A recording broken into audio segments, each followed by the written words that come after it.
नमस्कार, मैं अजीत और आप देख रहे हैं आप इंडिया। इस सप्ताह कई विचित्र बातें हुई हैं और ख़ास करके पिछले 2-3 दिनों में उसी पे हम लोग चर्चा करने जा रहे हैं। एक तो है कि प्रियंका गांधी का गाय प्रेम जो है एकदम छलक के भी बाहर आया है। यूँ तो प्रियंका गांधी जी जो हैं वो सीरियल फेक न्यूज़ प्रसारिका हैं, फेक न्यूज़ स्प्रेडर जिसको बोल सकते हैं। उन्होंने उत्तर प्रदेश सरकार को, योगी जी को एड्रेस करते हुए एक चिट्ठी लिखी और चिट्ठी बड़ी ही हृदय विदारक और करुणामय है।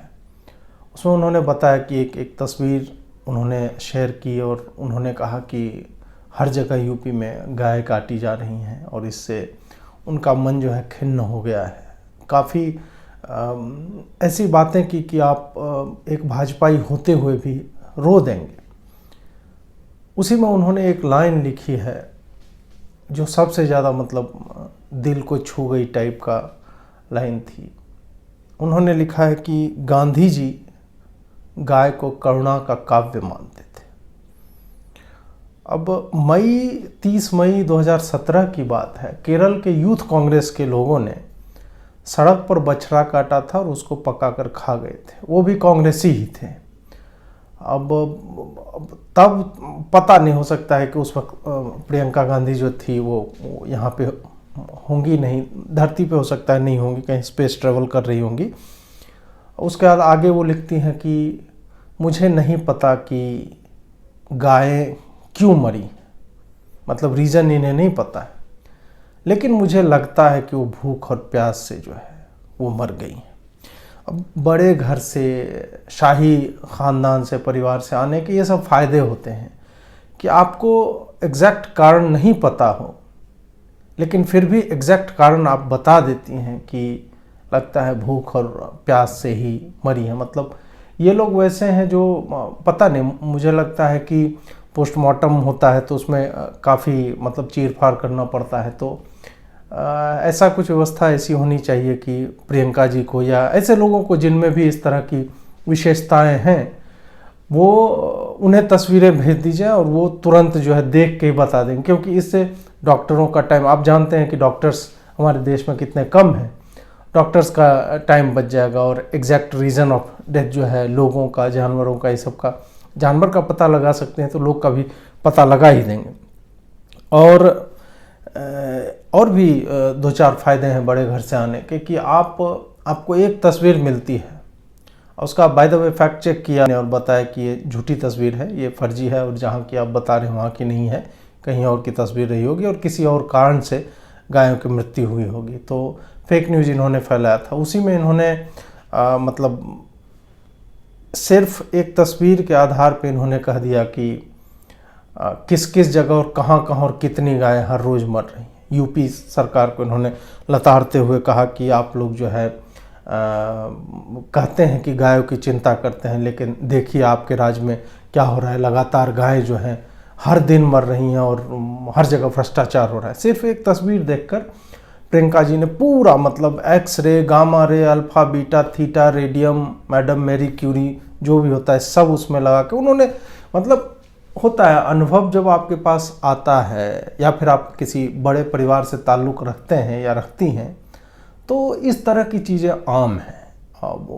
वो आपको बस आप कह सकते हैं ऊपर से जो है ऐसी आसमान से जो है एक बोल्ट ऑफ लाइटनिंग जो है, मतलब होता है ना गाँवों में ठनका गिर गया किसी आदमी के ऊपर, नॉर्मली आदमी मर जाता है, लेकिन कभी होता है कि किसी को ऊपर से एकदम निकला होगा ट्राइडेंट से और धम्म से आके मारा होगा माथा में और रासायनिक प्रतिक्रियाएं हुई होंगी दिमाग में, और उसके बाद से आपको जो है सब कुछ मतलब एक आ जाता है लोगों में। इस तरह के मतलब कांग्रेसी तो काफ़ी हैं जिनको इस तरह की देव प्रदत्त कला है, उनके भीतर शक्ति है कि वो बस देख के बता देते हैं। गाय की एक तस्वीर देखेंगे, मौत का कारण बता देते हैं और उसके बाद वो भी बता देते हैं कि कहाँ कहाँ और कितने कितने दिन कब कब मर रहे हैं और इससे भ्रष्टाचार हो रहा है। और ये तो प्रियंका जी का भाजपा और योगी प्रेम ही है। स्नेह उनसे इतना है भाजपाइयों से प्रियंका जी का कि हर रोज़ गायें मर रही हैं, उनको पता भी है, फिर भी वो साल 2 साल में एक ही बार ट्वीट करती है और वो ट्वीट भी जो है मतलब वो इमेज भी जो ट्वीट करती हैं वो भी फेक न्यूज पाया जाता है। इसे आप क्यों नहीं, मतलब इसे पॉजिटिवली देखना चाहिए लोगों को। और लोग जो है उनको मतलब तरह तरह की बातें लिख रहे हैं। ट्वीट के रिप्लाई में जाके आप देखेंगे तो मुझे निजी तौर पे काफ़ी दुख हुआ इससे। और प्रियंका जी ने इसमें लिखा, आगे लिखा उन्होंने कि मेरी धार्मिक और नैतिक जिम्मेदारी है कि इस बात को मैं जो है रिपोर्ट करूं आप तक। कल को प्रियंका जी जो है तुलसी पूजन के भी फायदे गिनाते हुए नज़र आ सकती हैं। उनका इतिहास रहा है पूरा, मतलब उनके भाई को आप देखिए कि राज्य की सीमा बदलते हुए राम भक्त से शिव भक्त हो जाते हैं। स्वयं प्रियंका जी को गंगा पुत्री बोला गया है। और कांग्रेस के कई शास्त्रों के अनुसार तो दादी से नाक और बाल वाल मिला के जो उनको उनका अवतार माना गया है। और राहुल जी भी अपने बाल वाल जो है घुंघराले सर पे करके और वो भी और डिम्पल उम्पल के सहारे जो है पिता राजीव गांधी का अवतार बनने की कोशिश कर रहे थे। तो ये सब जो है उनमें, और कोट के ऊपर उन्होंने जनेऊ भी पहना है। तो ये सब चलेगा अभी क्योंकि चुनाव होने वाले हैं यूपी में। तो अभी से जो है नाकाबंदी एक तरह से कह लीजिए या फिर स्ट्रैटेजी मानने के लिए आप लोग तैयार नहीं होंगे, लेकिन कांग्रेस में भी योजनाएं बनती हैं और उन्हीं योजनाओं का क्रियान्वयन जो है वो इस तरह से होता है जहां पे आपको प्रियंका जी गायों को लेके चिंतित होती दिखती हैं। करुणा का काव्य गांधी ने कहा था, ये सब बताती हैं और ये काफ़ी अच्छी बात है। प्रियंका जी ने एक और ट्वीट जो है रीट्वीट मारा था, वो हार्दिक पटेल हैं, सीडी जिनकी मिली थी। खैर सीडी अब किसी की भी मिल जाती है, निजी चीज़ है, उससे मुझे जो है बहुत ज़्यादा नहीं रखना चाहिए, फिर भी अब कंटेक्स्ट में डाल दूँ। और उन्होंने एक ट्वीट किया कि एकदम ट्रेन के ऊपर अडानी का स्टिकर छपा हुआ है और देखिए ये जो है बिक चुकी है, मतलब अडानी को बेच दिया है रेलगाड़ी मोदी ने।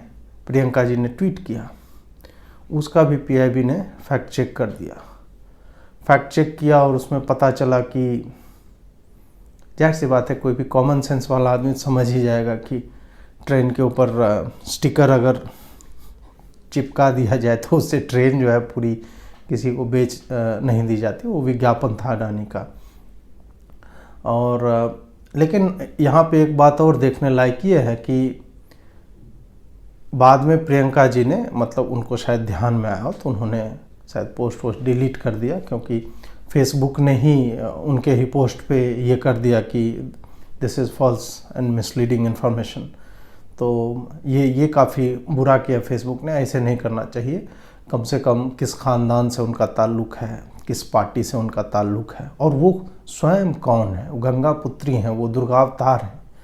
तो नाक और बाल का भी सम्मान करते हुए और चुनाव के दौरान जो है वो अलग अलग अच्छी साड़ियाँ पहनती हैं, लोगों से मिलती हैं। इन सब को देखते हुए फेसबुक को लिहाज करना चाहिए था कि वो किसके बारे में उन्हें फॉल्स इन्फॉर्मेशन का ठप्पा लगा रहे हैं। क्योंकि ऐसे लोग तो उनके वचन जो हैं वो स्वयं में सत्य होते हैं, उसे किसी प्रकार के मतलब बैसाखी की आवश्यकता नहीं होती।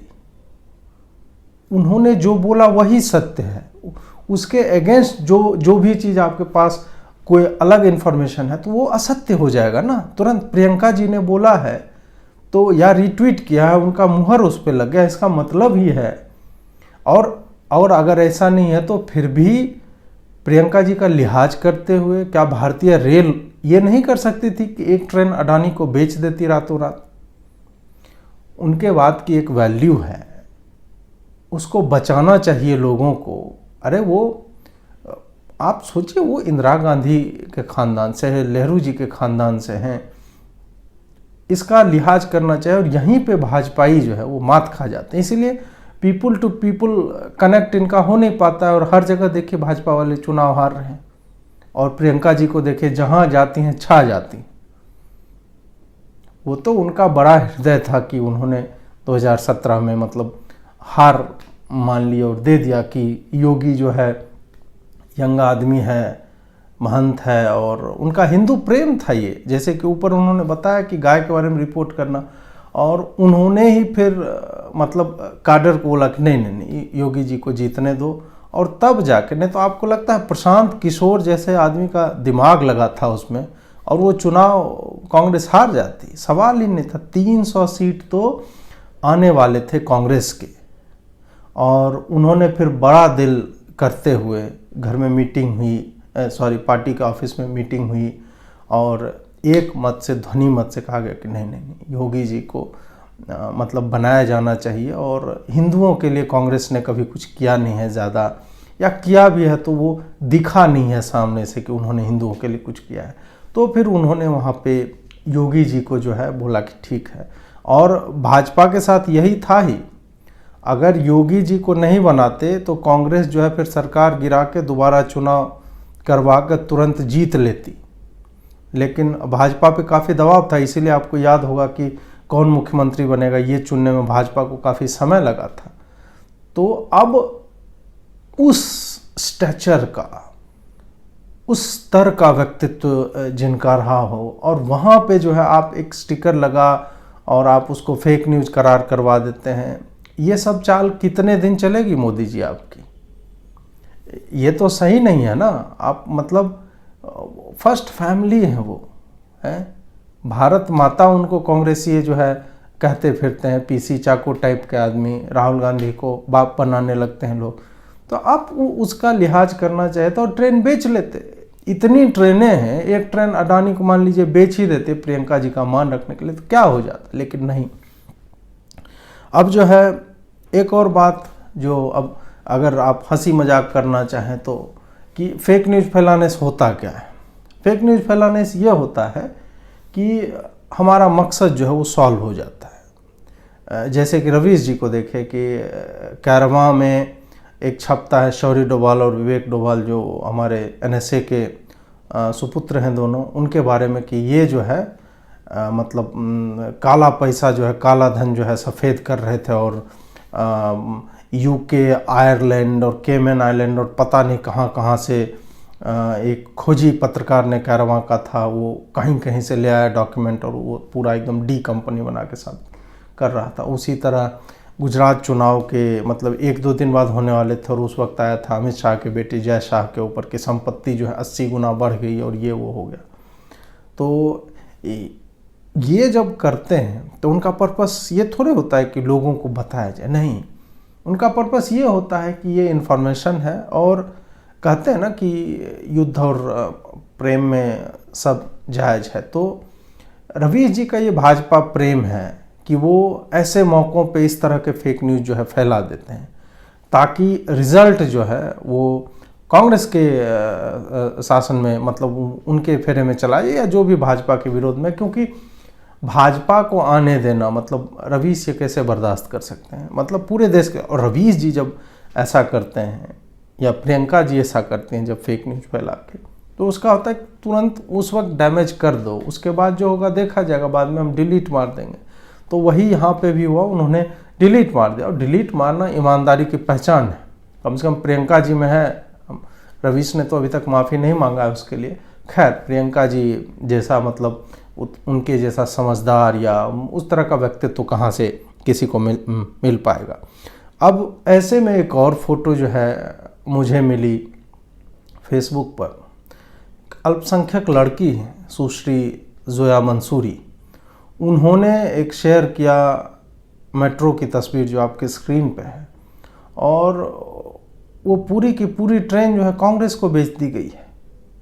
आप देखेंगे उस पर राहुल गांधी का फोटो लगवा दिया है, और ये खबर किसी को कहीं नहीं आई। ये ना रवीश ने चलाया, ना जी न्यूज़ वाले ने चलाया, ना प्रियंका जी ने शेयर की, ना हार्दिक पटेल ने शेयर किया, किसी ने नहीं। एक अल्पसंख्यक लड़की वो जो है सामने आती है, और वो तस्वीर, उसका क्या काम है, वो अपना फेसबुक पे जो है वो लिखती रहती है, लेकिन वो राष्ट्र के लिए इतनी चिंतित थी कि उसने बताया कि नहीं, आप देखिए कि ये भी हो रहा है देश में कि पूरी मेट्रो मोदी ने जो है कांग्रेस को बेच दिया। अल्पसंख्यक होने के बाद भी उसने जो है कांग्रेस का नाम लिया। ये अपने आप में एक अलग स्तर की बात है, और इस पे चिंतित होना चाहिए हम लोगों को कि इस तरह की बातें हो जाती हैं, इस तरह की धांधलियाँ हो जाती है कि पूरी की पूरी मेट्रो जो है कांग्रेस को मोदी जी बेच देते हैं और किसी को कोई चिंता नहीं है। लेकिन हम ऑप इंडिया में हम ऐसी खबरों को बिल्कुल भी अपने क्लच से, अपने पकड़ से जो है बाहर जाने नहीं देंगे। हम इस पे निगाह रखते रहते हैं, कहाँ क्या चल रहा है सब पर हमारी नज़र होती है, और चाहे मोदी जी हों या जो भी हों। ये नहीं चलेगा कि आप जो है एक पूरी मेट्रो ट्रेन को कांग्रेस को बेच देते हैं, भले कोई मीडिया ना चलाए लेकिन ऑप इंडिया उसको चलाता रहेगा और हम जो है सच्चाई आप तक लाते रहेंगे। उसके बाद एक और तस्वीर घूम रही थी, वो आपने देखी होगी, अयोध्या के प्रपोज्ड मस्जिद के बारे में। अच्छी तस्वीर है, उसमें पूरा एक लोहे की शायद जाली लगी हुई है, गोल सा एक डोम शेप है और दो ऐसे करके एक डंडी है जो ऊपर जा रही है ऐसे करके, गेट है और फिर एक स्ट्रक्चर और है। फिर मैं सोचने लगा कि जब इस देश में हर गली मोहल्ले में मस्जिद हैं तो क्या हम इतने पैसों का गरीबों के लिए अस्पताल नहीं बनवा सकते? अशिक्षा है, भूखमरी है, तरह तरह की चीज़ें हैं, तो ऐसे में क्या इतने करोड़ रुपए, सैकड़ों करोड़ रुपए एक मजहबी स्थल को बनाने के लिए जो है उसमें लगाया जा रहा है? ये शोचनीय प्रश्न है। और वैसे भी नमाज तो सड़कों पर, रेल की पटरियों पर, स्टेडियम में, उड़ते हुए जहाज़ों पर भी पढ़ी जाती है, लोग पढ़ते हैं। तो फिर उसके लिए अब एक और अलग बनाने की क्या आवश्यकता है? आप इसे उसी संदर्भ में देखिए और याद कीजिए कि लिबरल लोग क्या चाहते हैं, हमारे वामपंथी भाई जो है, मावंशी भाई क्या चाहते हैं। ये लोग पढ़े लिखे लोग हैं, ये लोग समझदार हैं, और ये लोग हमेशा ही कोई भी धार्मिक स्थल बनता है तब ये लोग इस तरह की बातें करते हैं कि क्यों ना हम वहाँ एक स्कूल या हॉस्पिटल बना दें जो कि हर समुदाय के लोगों के लिए होगा, जहाँ कोई पहचान नहीं देखी जाएगी कि आप किस मज़हब के हैं, तभी जो आप नमाज पढ़ सकते हैं। तो उनकी बातों पे मुझे लगता है कि लोगों को अमल करना चाहिए। और देखिए ना, आपकी सरकार और पूरा देश जो है कोविड से लड़ रहा है, तो क्या इसे पीएम केयर्स में दान नहीं किया जा सकता सारा पैसा? इसको डिज़ाइन करने के लिए भी, डिज़ाइन करने का भी पैसा लेता है आर्किटेक्ट, काफ़ी महंगा, मतलब उसमें और भी पैसा जाता है, बनाने में तो और लगेगा ही। तो क्या ये पूरा करने की जगह आज के दौर में जब पूरी दुनिया जूझ रही है और पीएम केयर्स में फंड जो है इकट्ठा किया जा रहा है, वो सारे देश के लिए होगा? जैसे सिलेंडर, बाथरूम, शौचालय, ये सब पूरे देश के लिए होता है, एलईडी लाइट, बिजली और ये सब। तो क्या ये पैसा पीएम केयर्स फंड में नहीं डाला जा सकता था? सोचने वाली बात है। इस पे सोचिए कि मुस्लिम समाज में लड़कियों की शिक्षा का स्तर बहुत नीचे है, बहुत कम है, ड्रॉप आउट रेशियो बहुत ज़्यादा है। आज ही प्राइम मिनिस्टर मोदी जो है एएमयू में जाके वहाँ बात कर रहे थे, तो वहाँ उन्होंने बताया कि 70% मुस्लिम बच्चियाँ जो हैं वो स्कूल से ड्रॉप आउट कर जाती हैं। एक डेटा मैंने देखा था कहीं पे कि ग्रेजुएट एंड अबव मुस्लिम समाज से सिर्फ 1 या 1.5% महिलाएं हैं। तो ऐसे में मुझे लगता है वहाँ एक महिला कॉलेज बनवाया जा सकता था, उसी कैंपस में एक स्कूल खोल सकते थे।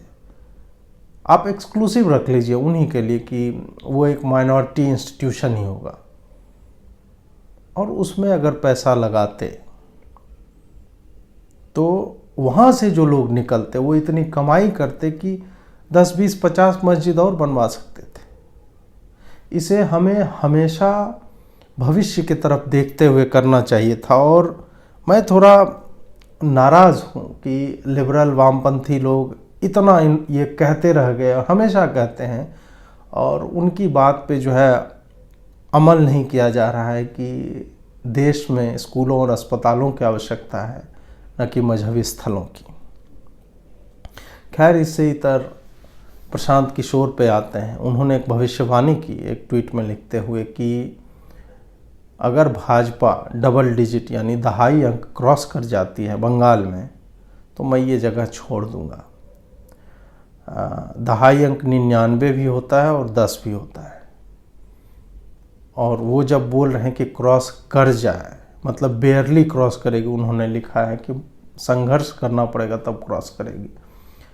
प्रशांत किशोर हैं, तो चीज़ है भाई। तो वहाँ से जो है ये कह रहे हैं कि मैं ये जगह छोड़ दूंगा। तो काफ़ी लोगों ने पूछा कौन सी जगह छोड़ दोगे तुम? ट्विटर छोड़ दोगे या सिर्फ वो वाला ट्वीट एग्जैक्टली उसका प्रिंट आउट लेके उस पर बैठे हुए हो वो जगह छोड़ दोगे, या राजनीति का ये जो योजनाकार फिरते हो, सलाहकार बने फिरते हो, वो जगह छोड़ दोगे? वो नहीं बताया उन्होंने। बड़े लोग का यही है कि वो कुछ भी ट्वीट करके फिर निकल लेते हैं और बाद में आप जो है उसमें वो क्रिप्टिक अंग्रेजी में कहा जाता है ट्वीट, वो कह के फिर निकल लेते हैं। आप उसमें दिमाग लगाते रहिए। नीचे काफ़ी लोगों ने काफ़ी बातें कही। अब प्रशांत किशोर का अगर आप शॉर्ट संक्षिप्त इतिहास देखेंगे रिसेंट टाइम्स का, 2014 के चुनाव में उनका भारी योगदान बताया जाता है। उसका भी अगर आप एक एनालिसिस करेंगे तो आपको ये देखना होगा कि 2009 से ही इनकम्बेंसी एंटी इनकम्बेंसी इस कदर हावी हो रही थी कांग्रेस पर कि प्रशांत किशोर और नो प्रशांत किशोर हो सकता है कि थोड़ा कम आता। मैं ये नहीं कह रहा हूँ कि पॉलिटिकल कैंपेनिंग में ऐसे योजना बनाने वालों का या ऐसी कंपनियों का कोई बहुत बड़ा हाथ नहीं होता, लेकिन फिर आप बहुत ज़्यादा डेटा जब लेंगे, प्रशांत किशोर की मैं बात कर रहा हूँ, तो 2015 में इन्होंने बिहार में जो है नीतीश कुमार के साथ ये हुए थे। काफ़ी महत्वाकांक्षी आदमी, इनको पार्टी में भी काफ़ी बड़ा पोस्ट दिया गया और वहाँ से भी दुर्गति करवा के अपना निकले। ये भी कहा जाता है, अपुष्ट खबर है कि ये इन्होंने शायद अमित शाह को कहा था कि मई तो आ गया, मई के बाद क्या, मई में जीत गए थे मोदी जी, तो अमित शाह जी ने उन्हें कहा था कि मई के बाद जून, फिर जुलाई, फिर अगस्त आता है। तो उसके बाद उन्होंने भाजपा से जो है मतलब अपना जो है रास्ते अलग कर लिए और फिर चले गए बिहार में। नीतीश कुमार ने उसी वक्त, आपको याद होगा कि वो मोदी के साथ नहीं आना चाहते थे, उन्होंने घोषणा कर दिया था और फिर वो राजद के साथ कांग्रेस के साथ जो है मिलकर चुनाव लड़ने के लिए गए थे। अब देखिए उसमें जीत भी गए वो, और 2.5 साल के बाद फिर वो जो है भाजपा के साथ आ गए। अब इसमें एक बात है, जो भी बिहार की राजनीति को जानता है वो जानता है कि उसमें 3 मेन प्लेयर्स हैं। राजद है जो लालू की पार्टी है, नीतीश की पार्टी है जदयू, और भाजपा है, 3। इसमें से आंख मूंद के जो 2 साथ आ जाएंगे उनको मेजॉरिटी हमेशा मिलेगी, हमेशा। आप नंबर्स उठा के देख लीजिए, पिछले 15 साल का, 20 साल का, 4 चुनाव का मैं बोल रहा हूँ, किसी भी 2 पार्टी को आप मिला लेंगे तो वो सरकार बनाने योग्य जो है नंबर पा ही जाती है। अब आप सोचिए कि ऐसे में प्रशांत किशोर ने कौन सा मतलब तोप चला दिया था वहाँ पे, जो उसका सक्सेस बोला जाता है। और उसके बाद किस महत्वपूर्ण राज्य में 2017 में ये कांग्रेस का भी गए थे करने के लिए यूपी में क्या हुआ वो जाके पता कर ली, सबको पता ही है। लेकिन यूपी में मैंने जैसे कि बताया कि वो तो कांग्रेस को ही 300 सीट आ रही थी प्रशांत किशोर जी के कारण, लेकिन बड़ा दिल दिखाते हुए उन्होंने कहा कि नहीं, हिंदुओं के लिए हमें कुछ करना चाहिए। तो वो लोग अपना जो है बैक ट्रैक कर गए और उन्होंने उस तरह से प्रचार नहीं किया। तो इस कारण प्रशांत किशोर पे शायद जो है उसका भी डालना जो है मुझे लगता है कि वो गलत रहेगा। खैर, अब बंगाल में है, देखते हैं बंगाल में ये। अब देखिए, किसी स्ट्रेटजिस्ट को लिया जाता है तो इसलिए लिया जाता है ना कि जितनी सीटें हैं कम से कम उतनी तो रहे या उससे ज़्यादा जाए। हम तो इसलिए नहीं लेते हैं कि भाई हमारी इतनी सीट है और घट जाए। इसके लिए तो ऐसे तोप स्ट्रेटजिस्ट को नहीं लेते ना, जो मतलब जो कहता है कि नहीं मैं आ गया तो अब तो जीत जो है सुनिश्चित करवा दूंगा। तो देखते हैं बंगाल में क्या होता है, क्योंकि 6 साल से बंगाल में भाजपा भी जो है कैंपेन कर रही है और लोकसभा चुनाव के रिज़ल्ट और टीएमसी के विधायकों का छोड़ते जाना, टीएमसी के काडर का मतलब काफ़ी लोग एक एक साथ हज़ार कार्यकर्ता जुड़ रहे हैं, तो उससे बहुत कुछ पता चलता है। लेकिन फिर भी देखते हैं, प्रशांत किशोर जी हैं, हू नोज़। क्रिसमस भी आ रहा है। क्रिसमस जब आता है तो मैं पर्यावरण के लिए काफ़ी चिंतित हो जाता हूँ। क्रिसमस को लेके 3 चीज़ें होती हैं। बिजली ज़्यादा खपत होती है उस दिन, क्योंकि लाइट वाइट ज़्यादा जलाया जाता है। टर्की काटा जाता है, लगभग 30 करोड़ सिर्फ यूएस में कटते हैं। यूरोप को मिला लीजिएगा तो वो 60 करोड़ तक चला जाएगा। और पेड़ काटे जाते हैं। इन तीनों मुद्दों को आप अगर देखेंगे तो हमें शायद एक मानव के तौर पे शर्मिंदा होना चाहिए कि बिजली कहाँ से आती है। बिजली आती है थर्मल पावर स्टेशन से, और उसके कारण बिजली के अप्लायंसेस जो होते हैं घर में, आपके एसी है, फ्रिज है, ये सब है, उससे जो है सीएफसी निकलता है, ओजोन लेयर को नुकसान होता है, ये तो सब जानते हैं। थर्मल पावर स्टेशन में जो कोयला जलता है वो भी सीमित है, वो रिन्यूएबल नहीं है। उसको जलाया जाता है, उससे जो पर्यावरण को नुकसान होता है उसके बारे में भी हमें सोचना होगा। और फिर जानवरों की, जहाँ तक मतलब पशु पक्षियों की हत्या की बात है, ये कितना गलत है कि हम अपने सेलिब्रेशन के लिए बेजुबान जानवरों को, मैं नहीं कह रहा, पेटा कहता है, पेटा का पता ही होगा आपको, पेटा वाले कह रहे हैं कि बेजुबान जानवरों को न सिर्फ मारा जाता है, लेकिन किस तरह से उनको तैयार किया जाता है मारने के लिए। ये सब देखकर हृदय जो है व्यथित हो जाता है। किसी भी संवेदनशील इंसान का हृदय जो है वो व्यथित ही होगा इसको लेकर, और जिसका नहीं होता वो पत्थर दिल है, संग दिल है। ऐसे लोग मतलब बुरे लोग होते हैं जो सेलिब्रेशन में, मतलब ये मेरे निजी विचार है कि हमें बेजुबान जानवरों को जश्न मनाने के लिए नहीं काटना चाहिए। इस पे भी लोगों को ध्यान देना चाहिए। और फिर है पेड़ काट देते हैं। पेड़ काटने के लिए कितना बवाल मचा हुआ है, एनवायरनमेंट के लिए कितने लोग एक्टिविस्ट बने फिर रहे हैं, फंडिंग हो रही है खूब सारी। पेड़ भी काटिएगा, लाइट भी जलाइएगा, पेड़ पे ही लाइट जलाइए, ये कितना बड़ा विरोधाभास है कि डबल डैमेज आप कर रहे हैं।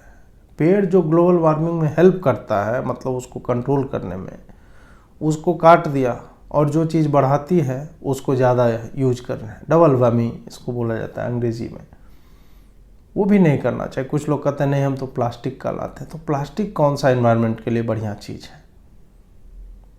कुल मिला के जो भी लोग चिंतित हैं पर्यावरण को लेके, जो भी लोग थोड़ा भी सोचते हैं पर्यावरण को लेके, उन्हें सोचना चाहिए कि क्रिसमस किस तरह से मनाया जाना चाहिए। और एक रिसर्च भी आया है कि कैंडल जो जलाते हैं, पैराफिन वैक्स जो होता है, उसके धुएं से कैंसरकारी अवयव निकलते हैं, और वो अगर आप सूंघेंगे तो उससे कैंसर होने के चांसेस होते हैं। हम समाज को कहाँ ले जा रहे हैं, ये सब सोचना पड़ेगा। आज तो मैं शुरू से ही गाय वाली बात से लेकर क्रिसमस तक आज सिर्फ व्यथित ही हूँ। इस व्यथा में आप अगर हमारी मदद करना चाहते हैं, आप चाहते हैं कि हम फेक न्यूज़ से लड़ते रहें, तो हमें opindia@kotak UPI ID है हमारी, उस पर जो है मदद कीजिए, या फिर opindia.com/support पे जाके हमारी मदद कीजिए। बहुत बहुत आभार आपका। नमस्कार।